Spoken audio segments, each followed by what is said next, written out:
上2期的视频呢，跟大家提到过马来西亚的芒果季到了。除了之前给大家分享过的芒果布丁、芒果冰淇淋，当然也不能少了这款甜而不腻、入口即化，并且不需要烤箱就可以完成的芒果冻芝士蛋糕。首先呢，我们先准备200克的奶油奶酪，室温让它软化。接着我们来做一个饼干底，90克的消化饼干，用搅拌机或者是用擀面杖把它们弄成饼干碎，然后和40克的融化黄油充分的拌匀。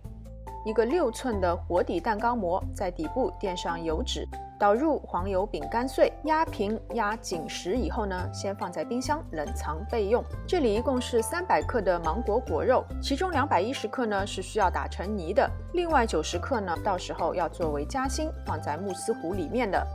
隔热水加热75克的牛奶和40克的白砂糖，牛奶变得温热，并且白砂糖全部融化以后呢，我们就先离火，倒入15克的吉利丁粉，搅拌至吉利丁粉完全融化以后，放置在一边备用。200克的动物性淡奶油，用电动打蛋器低速打发至打蛋头划过淡奶油，会有明显的纹路，并且纹路不容易消失，但是淡奶油仍然可以缓慢流动的状态。打发好的淡奶油先放在冰箱冷藏备用。电动打蛋器不用清洗，直接拿来搅打已经软化了的奶油奶酪，只需要把它们搅打至顺滑，然后先加入150克的芒果果泥，继续用电动打蛋器把它们搅打均匀，然后倒入牛奶吉利丁溶液，再次把它们混合拌匀。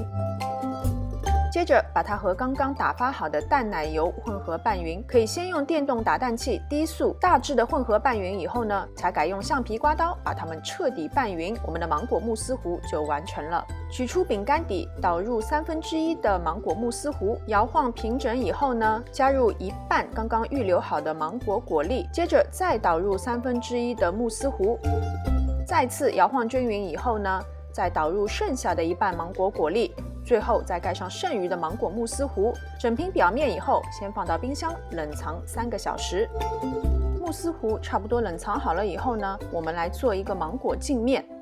在2大勺的热水中加入2克的糖和4克的吉利丁粉，彻底混合拌匀以后呢，和剩余的60克芒果泥充分搅拌均匀以后，就把它们倒在已经凝固了的芒果慕斯糊上。然后整平表面以后呢，继续放在冰箱冷藏1个小时左右，就可以脱模了。关于慕斯蛋糕脱模的方法，之前我已经分享过很多次了。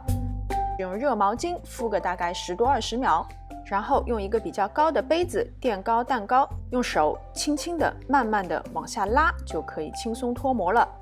简单的做一下装饰就可以开动了。切慕斯蛋糕的刀先要用热水烫一下，擦干了才切，并且每切一刀都要把刀擦干净，再次热敷以后才切下一刀，这样子呢，切面才会平整好看。这个慕斯蛋糕是非常细腻的，入口即化，并且我这个是属于低糖的配方，所以是甜而不腻的。也正因为如此，所以千万不要再减糖了。相反，如果是比较嗜甜的网友呢，在制作的过程中可以再多加一些糖。好啦，今天的视频就到这边，非常感谢大家的观看。喜欢我的视频，请记得点赞、分享和关注我的频道。我们下次再见。